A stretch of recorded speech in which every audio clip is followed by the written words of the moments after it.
going to read Ada Twist, Scientist by Ada Beatty.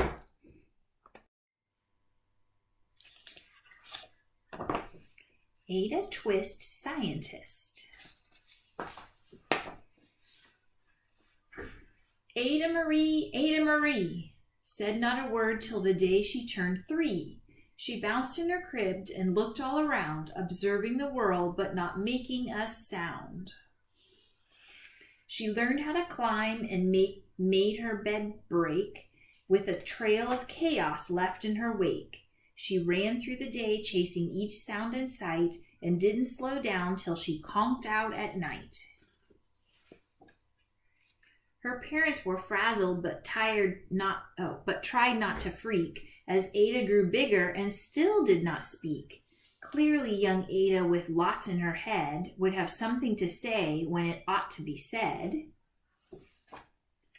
That's just what happened when Ada turned 3. She tore through the house on a fact-finding spree and climbed up the clock just as high as she could. Her parents yelled, "Stop!" as all good parents would. Ada's chin quivered, but she did not cry. She took a deep breath and she simply asked, "Why? Why does it tick and why does it talk? Why don't we call it a granddaughter clock? Why are there pointy things stuck to a rose? Why are there hairs up inside of your nose?" She started with why and then what, how, and when. By bedtime she came back to why once again. She drifted to sleep as her dazed parents smiled at the curious thoughts of their curious child who wanted to know about what the world was about. They kissed her and whispered, "You'll figure it out." This says why, what, how, when, why. Her parents kept up with their high-flying kid, whose questions and chaos grew as she did. And we say, what does it do? Why won't it work? What does it? How? How does it? Oh, why does it? How does it? Will it be the same? What if? When? What?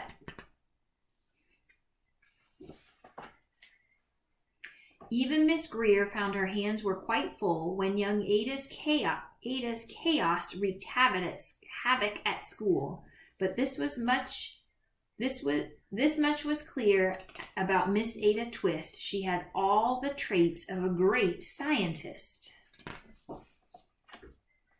Ada was busy that first day of spring, testing the sounds that made mockingbirds sing, when a horrible stench whacked her right in the nose, a pungent aroma that curled up her toes. "Zowie," said Ada, which got her to thinking, what is the source of that terrible stinking? How does a nose know there's something to smell? And does it still stink if there's no nose to tell? She rattled off questions and tapped her chin. She'd start at the start where she ought to begin. A mystery, a riddle, a puzzle, a quest. This was the moment that Ada loved best. Ada did research to learn all she could of smelling and smells, both the stinky and good. One hypothesis Ada thought could be true. This terrible stink came from Dad's cabbage stew. She tested and tested, but soon Ada knew it was time to come up with hypothesis 2. Then zowie, the stink struck again, just like that. Hypothesis 2, it's caused by the cat. The cat couldn't make such a stink on its own. It needed perfume and some fancy cologne. So young Ada tested. The test was a flop. She started again, but her parents yelled, "Stop!"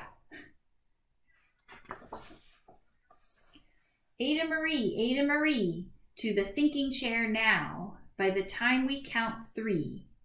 "Enough," said her mother. "That's it," said her dad. Her parents were frustrated, frazzled, and mad. "Why?" Ada questioned. Her mother said, "No."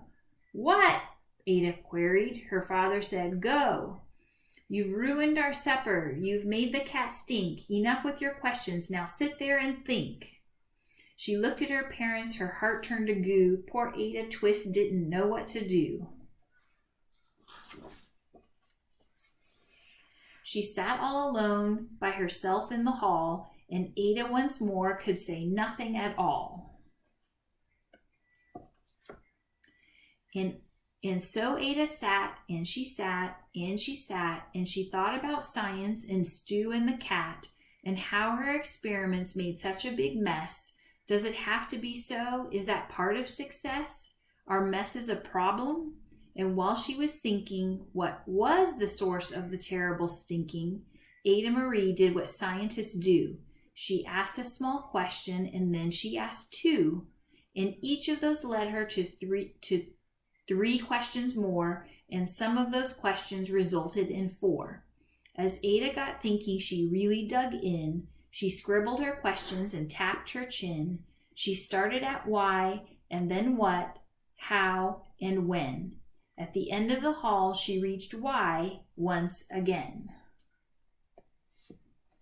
Her parents calmed down, and they came back to talk. They looked at the hallway and just had to gawk.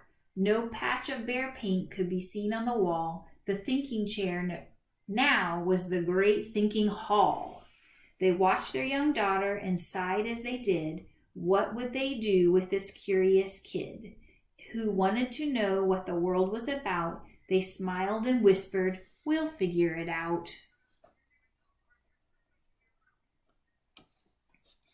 And that's what they did, because that's what you do when your kid has a passion and heart that is true.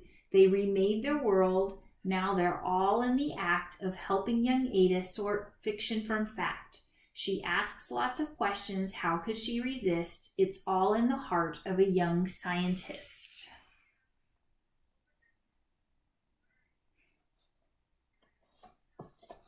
And as for that smell, what can Ada Twist do but learn all she can from her friends in grade 2? Will they discover the stink that curls toes? Well, that is the question, and someday, who knows? The end.